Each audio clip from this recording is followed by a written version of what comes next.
Hi hello. आप सभी लोग कैसे होंगे? उम्मीद है मस्त होंगे और आपकी पढ़ाई अच्छी चल रही होगी। जैसा कि हमने पिछले लेक्चर में बात किया था कि जो प्रकाश होता है, प्रकाश किसे कहते हैं, प्रकाश के किरण के बारे में तथा प्रकाश पुंज के बारे में अध्ययन किया था। साथ साथ ही प्रकाश के परावर्तन किसे कहते हैं और उसके नियमों का अध्ययन किया था। इस अध्याय में हम दर्पण को अध्ययन करेंगे। क्या करेंगे? दर्पण को अध्ययन करेंगे। दर्पण हम जानते हैं कि जो दर्पण होता है, दर्पण किसे कहते हैं, जिसे इंग्लिश में क्या कहते हैं? मिरर। क्या कहते हैं?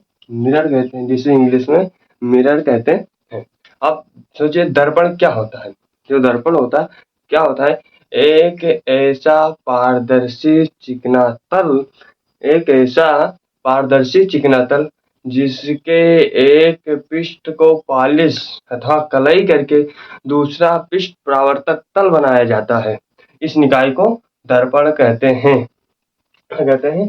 दर्पण कहते हैं एक ऐसा पारदर्शी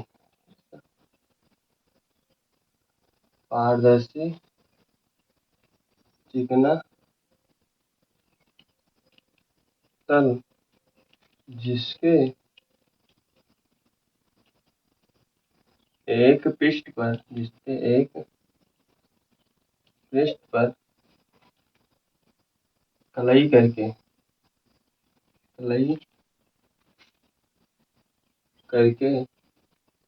दूसरे पृष्ठ को पारदर्शी बनाया जाता है। दूसरे पृष्ठ को परावर्तक तल बना दिया जाता है। दूसरे पृष्ठ को परावर्तक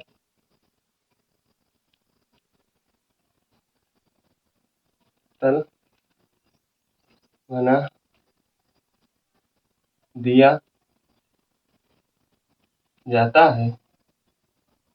इस निकाय को दर्पण कहते हैं। इस निकाय को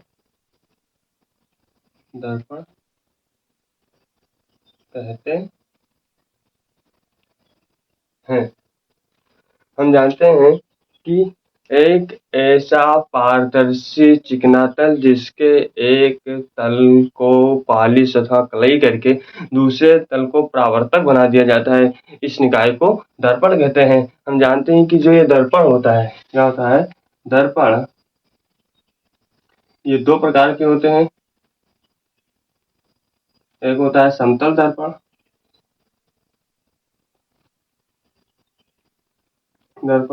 दूसरा होता है गोलीय दर्पण।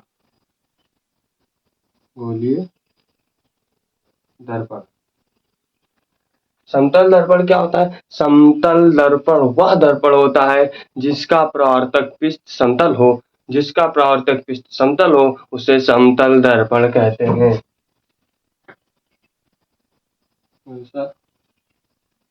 दर्पण जिसका परावर्तक पृष्ठ समतल हो, उसे समतल दर्पण कहते हैं। दर्पण कहते हैं। गोलीय दर्पण ऐसा दर्पण जिसका परावर्तक पृष्ठ गोल हो, जिसका परावर्तक पृष्ठ गोल हो, उसे गोलीय दर्पण कहते हैं। उसे गोलीय दर्पण कहते हैं। हम जानते हैं कि जो दर्पण होता है, दर्पण दो प्रकार का होता है। एक होता है समतल दर्पण, दूसरा होता है गोलीय दर्पण। समतल दर्पण वह दर्पण होता है जिसका परावर्तक पृष्ठ समतल हो, उसे समतल दर्पण कहते हैं। ऐसा दर्पण जिसका परावर्तक पृष्ठ गोल हो उसे गोलीय दर्पण कहते हैं। हम जानते हैं कि जो गोलीय दर्पण होता है ये गोलीय में जानेंगे। हम क्या करेंगे, समतल दर्पण का प्रतिबिंब बनने की विशेषताओं द्वारा प्रतिबिंब सदैव आभासी व सीधा बनता है, आभासी व सीधा बनता है। दूसरा हम जानेंगे कि जो समतल दर्पण होता है, समतल दर्पण में जो प्रतिबिंब होता है उतनी ही दूरी पर बनता है जितनी दूरी पर वस्तु रखी हो। उतनी ही दूरी पर बनता है, उतनी ही दूरी पर बनता है जितनी दूरी पर वस्तु रखी हो। जितनी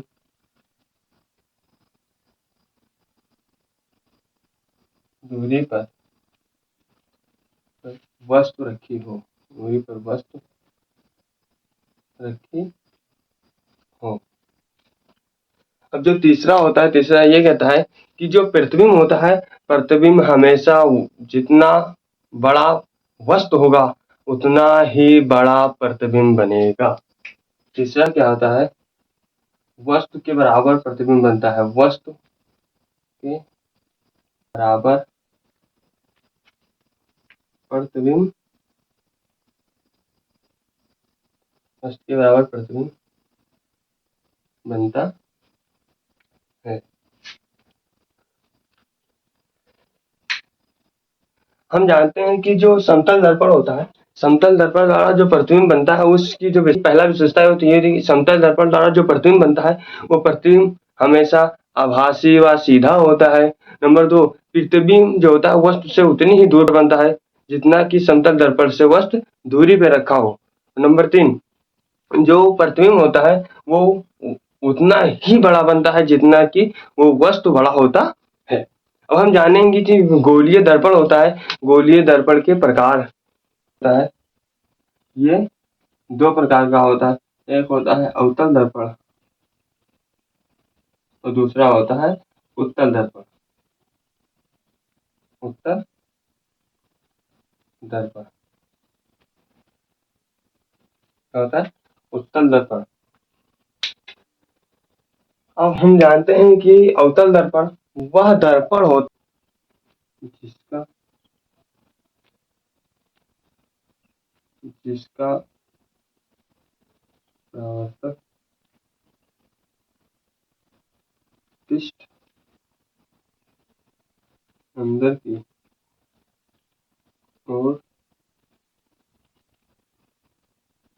धंसा होता है, अंदर की ओर धंसा होता है तथा उभरे हुए तल पर पालिश होता है, तथा उभरे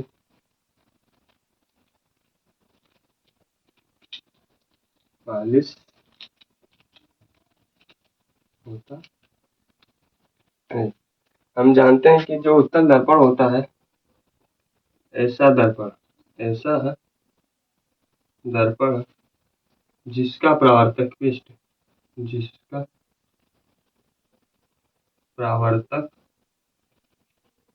पृष्ठ उभरा हुआ होता है, उभरा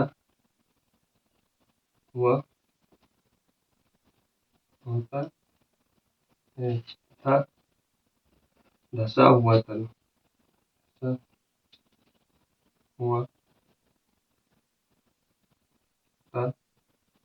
धंसा हुआ तल पालिशदार होता है, धंसा हुआ तल पालिश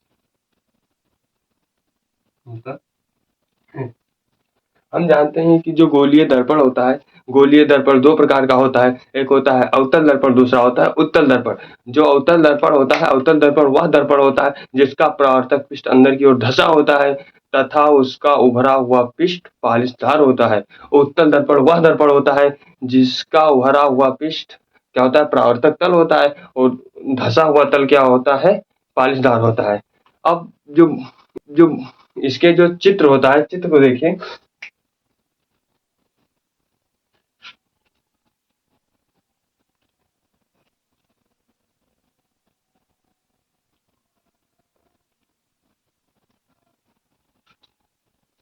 ये देखिए कि जो इसका उभरा हुआ तल होता है, उभरा तल वाला क्या होता है, ये समतल होता है, तथा जो धसा हुआ तल होता है ये क्या होता है, पालिशदार होता है। इसे क्या कहते हैं, उत्तल दर्पण। और जिसका धसा हुआ तल समतल होता है अर्थात परावर्तक होता है, और जिसका उभरा हुआ तल क्या होता है, पालिशदार होता है, इसे हम अवतल दर्पण कहते हैं।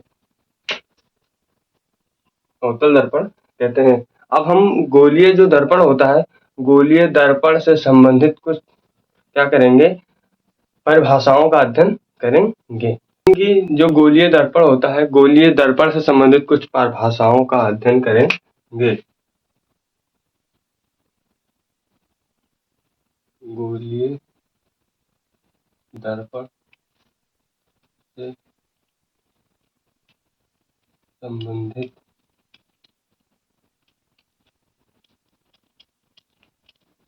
परिभाषाएं, या गोलीय दर्पण से संबंधित परिभाषाएं। मान लीजिए ये क्या है, एक गोलीय दर्पण है।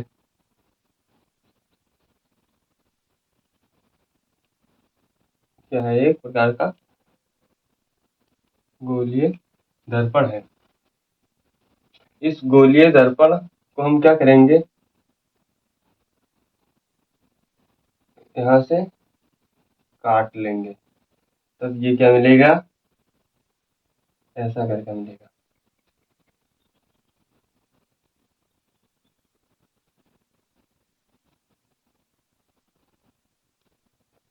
एक हम इधर से इधर इसको काटेंगे तो क्या होगा, एक ऐसा करके मिलेगा।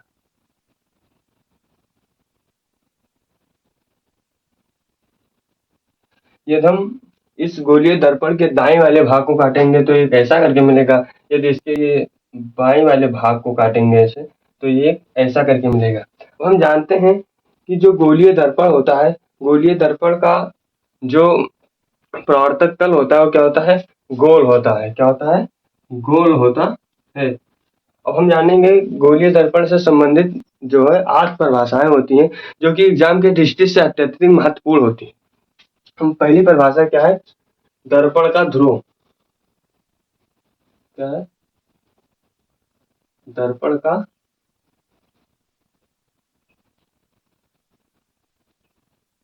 ध्रुव। दर्पण का ध्रुव क्या होता है, हम जानते हैं गोलीय दर्पण क्या होता है। जो गोलीय दर्पण होता है, गोलीय दर्पण का कटा हुआ भाग जिसके परावर्तक तल के मध्य बिंदु को क्या कहते हैं, दर्पण का ध्रुव कहते हैं। क्या कहेंगे, परावर्तक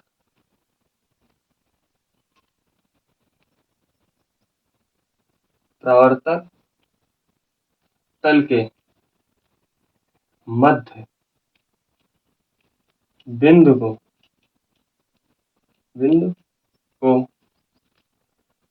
दर्पण का ध्रुव कहते हैं। तो दर्पण का ध्रुव कहते हैं। यह क्या है, दर्पण। तो ये है क्या है, परावर्तक पृष्ठ, और यह है कलई किया हुआ पृष्ठ।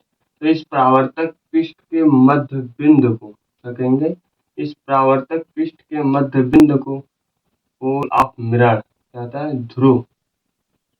दर्पण का ध्रुव होता है। और जो दर्पण का ध्रुव होता है इसे पी से प्रदर्शित करते हैं, इसे पी से प्रदर्शित करते हैं। इसे क्या करते हैं, पी से प्रदर्शित करते हैं। दर्पण का ध्रुव होता है, क्या होता है, परावर्तक तल के मध्य बिंदु पे क्या कहते हैं, दर्पण का ध्रुव कहते हैं। अब दूसरी परिभाषा क्या कहती है, वक्रता केंद्र। वक्रता केंद्र क्या होता है, जो वक्रता केंद्र होता है, वक्रता केंद्र क्या होता है। हम जानते हैं कि गोलीय दर्पण का कटा गोलीय दर्पण जो होता है, जिस खोखले गोले का कटा हुआ भाग होता है, उस गोले के केंद्र को वक्रता केंद्र कहते हैं। गोलीय दर्पण जिस खोखले गोले का जिस खोखले गोले का कटा हुआ भाग होता है, कटा हुआ भाग होता है, उसे वक्रता केंद्र कहते हैं। उसे वक्रता केंद्र कहते हैं। इसे सी से प्रदर्शित करते हैं। इसे सी से लिखते हैं।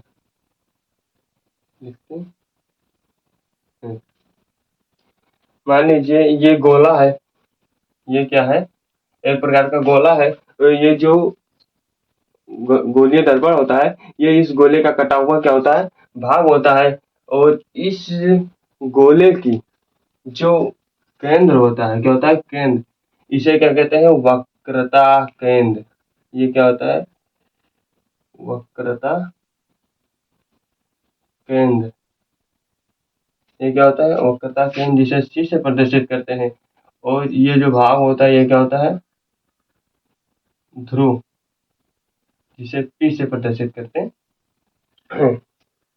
हम जानेंगे कि जो वक्रता त्रिज्या होती है, ये क्या होती है। क्या होती है वक्रता त्रिज्या। नंबर 3 क्या होती है, वक्रता त्रिज्या। वक्रता त्रिज्या। जो वक्रता त्रिज्या होती है, क्या होती है, वक्रता केंद्र। क्या होता है, वक्रता त्रिज्या जो होती है, वक्रता केंद्र तथा दर्पण के ध्रुव को मिलाने वाली जो रेखा होती है, उसे क्या कहते हैं, वक्रता त्रिज्या कहते हैं। या क्या हम कहते हैं, गोलीय दर्पण जिस खोखले गोले का भाग होता है, उस गोले की त्रिज्या को वक्रता त्रिज्या कहते हैं। क्या कहते हैं, वक्रता त्रिज्या कहते हैं। या कह सकते हैं वक्रता केंद्र व ध्रुव को मिलाने वाली रेखा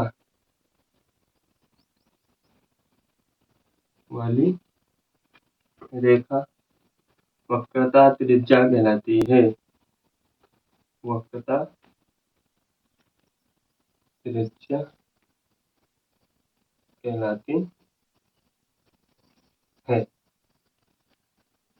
वक्रता त्रिज्या कहलाती है, जिसे आर से प्रदर्शित करते हैं। जिसे आर से प्रदर्शित करते हैं। जिसे आर से प्रदर्शित करते हैं। ये गोला है, इस गोले में जो ये वक्रता केंद्र होता है और ये दर्पण का ध्रुव होता है, इसे मिलाने वाली रेखा त्रिज्या कहलाती है। वक्रता त्रिज्या कहलाती है। ये क्या होती है, इस बिंदु और इस बिंदु के बीच की जो दूरी होती है, कहती है वक्रता त्रिज्या कहलाती है। वक्रता त्रिज्या कहलाती है। या कहते हैं गोलीय दर्पण जिस कटे हुए खोखले गोले का भाग होता है, उस गोले की त्रिज्या को वक्रता त्रिज्या कहते हैं। और हम जानेंगे मुख्य फोकस। चौथा क्या है, मुख्य फोकस। मुख्य अक्ष किसे कहते हैं, मुख्य अक्ष। जो मुख्य अक्ष होता है, मुख्य अक्ष किसे कहते हैं। हम जानते हैं कि जो वक्रता केंद्र और ध्रुव से जाने वाली जो रेखा होती है, उसे मुख्य अक्ष कहते हैं। क्या कहते हैं, उसे मुख्य अक्ष कहते हैं। वक्रता त्रिज्या और ध्रुव से जाने वाली जो रेखा होती है उसे क्या कहते हैं, मुख्य अक्ष कहते हैं। मान लीजिए ये ध्रुव है, इस ध्रुव और वक्रता केंद्र से होकर जो रेखा जाती है इसे क्या कहते हैं, मुख्य अक्ष। ये क्या होता है, मुख्य अक्ष होता है। ये पी है, यहाँ पे क्या है, पीसी क्या है, मुख्य अक्ष। क्या कहेंगे, वक्रता केंद्र, वक्रता केंद्र व ध्रुव से होकर जाने वाली रेखा मुख्य अक्ष कहलाती है। क्या कहलाती है, मुख्य अक्ष कहलाती है।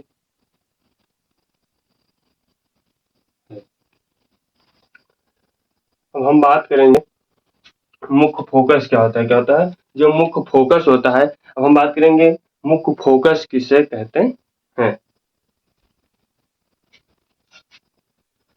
जो पांचवा होता है, पांचवा क्या होता है, मुख्य फोकस किसे कहते हैं, मुख्य फोकस किसे कहते हैं। मुख्य फोकस क्या होता है, हम जानते हैं कि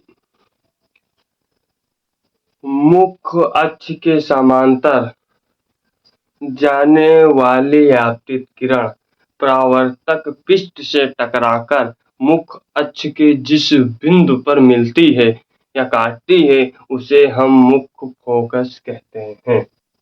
मान लीजिए दर्पण है, क्या है, ये दर्पण है। इस मुख्य अक्ष के समांतर जाने वाले प्रकाश की आपतित किरण इस परावर्तक पृष्ठ से टकराकर मुख्य अक्ष के जिस बिंदु पर आकर मिलती है उसे मुख्य फोकस कहते हैं। क्या कहते हैं, उसे मुख्य फोकस कहते हैं। यह क्या है, मुख्य फोकस। इस बिंदु को क्या कहेंगे, मुख्य फोकस कहते हैं। मुख्य अक्ष के समांतर, मुख्य अक्ष के समांतर समांतर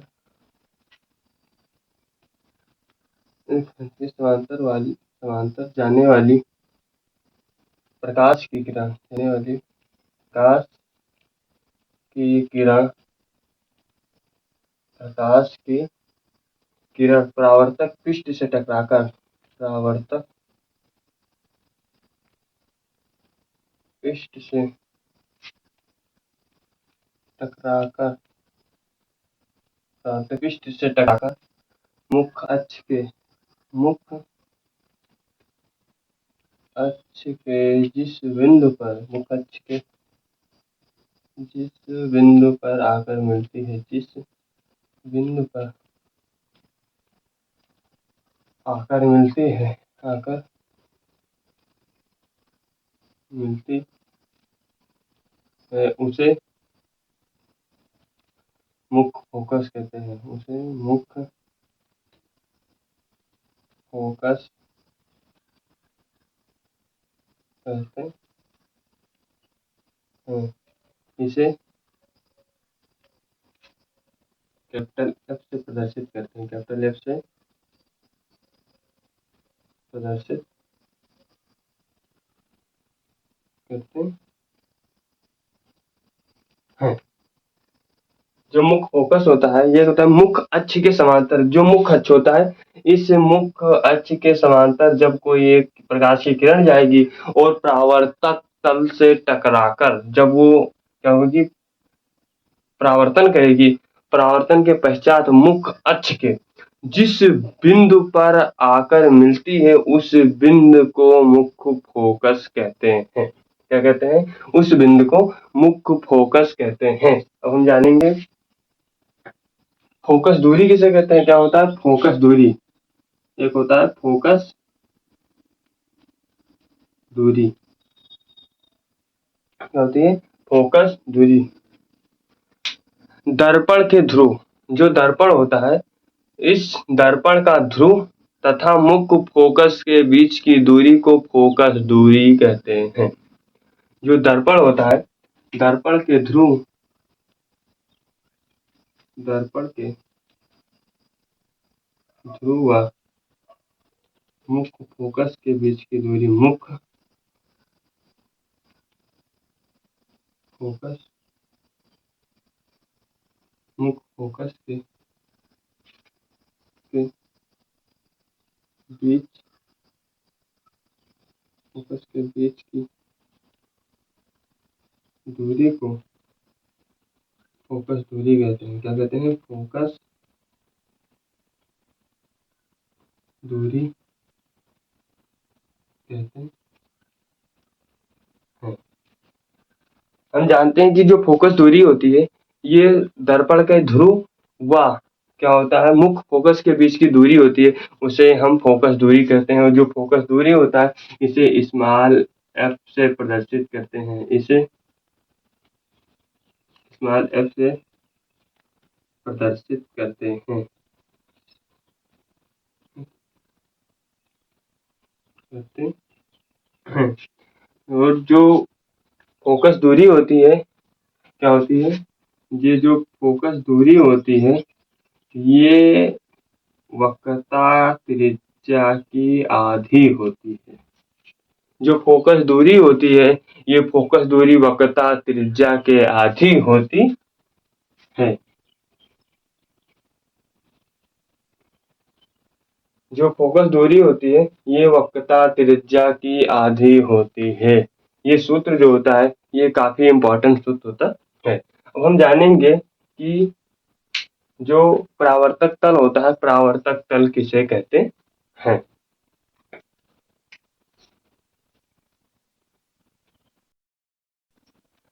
हम जानेंगे जो मुख्य तल होता है, फोकस तल क्या क्या होता है, फोकस तल किसे कहते हैं। मान लीजिए क्या है, दर्पण है, ये क्या है, कलई किया हुआ या पॉलिश किया हुआ भाग, कलई या पॉलिश किया, ये क्या है, समतल भाग। और इस समतल भाग के मध्य बिंदु को क्या कहते हैं? दर्पण का ध्रुव कहते हैं। तथा ये जो गोलीय दर्पण होता है, जिस खोखले गोले का भाग होता है, उसी केंद्र को क्या कहते हैं? वक्रता केंद्र कहते हैं। वक्रता केंद्र और दर्पण के ध्रुव को मिलाने वाली जो रेखा होती है, इसे क्या कहते हैं? इसे वक्रता त्रिज्या कहते हैं। वक्रता त्रिज्या कहते हैं। और इस वक्रता त्रिज्या और सॉरी, जो वक्रता केंद्र होता है, वो दर्पण का ध्रुव होता है।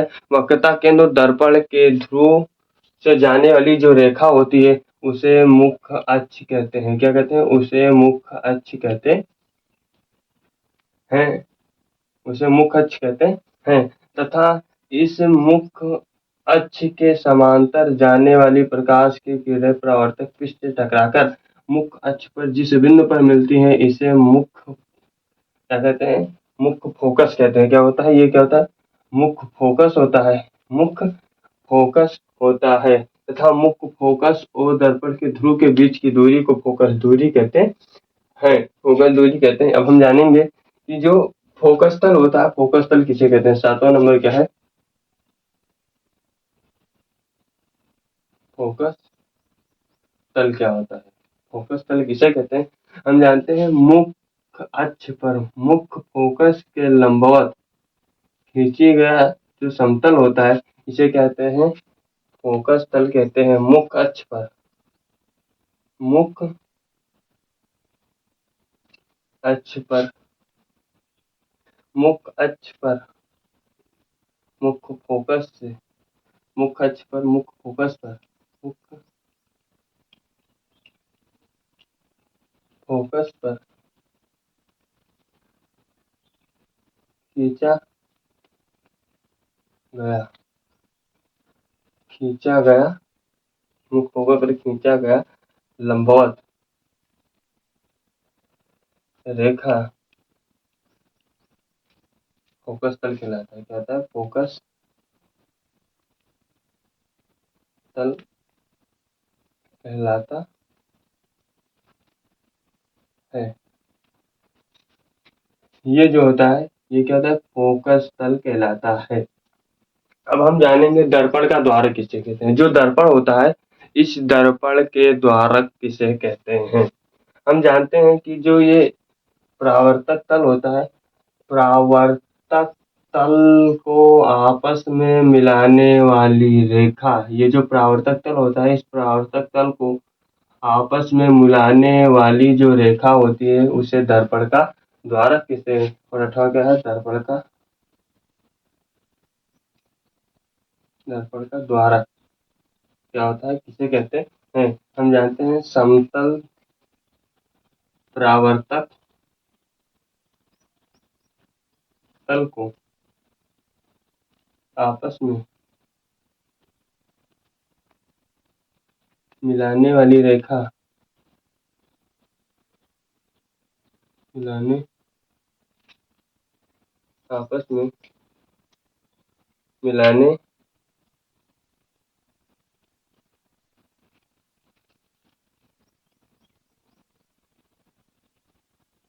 मिलाने वाली रेखा दर्पण का द्वारक कहलाती है। दर्पण का द्वारक कहलाती है। ये जो होता है इस तल और इस तल को मिलाने वाली जो रेखा होती है ये दर्पण का द्वारक कहलाती है। हमने जो है गोलीय दर्पण से संबंधित जो परिभाषाएं थी हमने उन परिभाषाओं का अध्ययन कर लिया। अब हम कल की क्लास में प्रतिबिंब तथा गोलीय दर्पण से प्रतिबिंब बनने के नियम को सीखेंगे। आज की ये वीडियो आप सभी लोगों को अच्छी लगी तो इस वीडियो को लाइक और चैनल को सब्सक्राइब जरूर कीजिए। मिलते हैं कल की अगली वीडियो में, जब तक के लिए टाटा।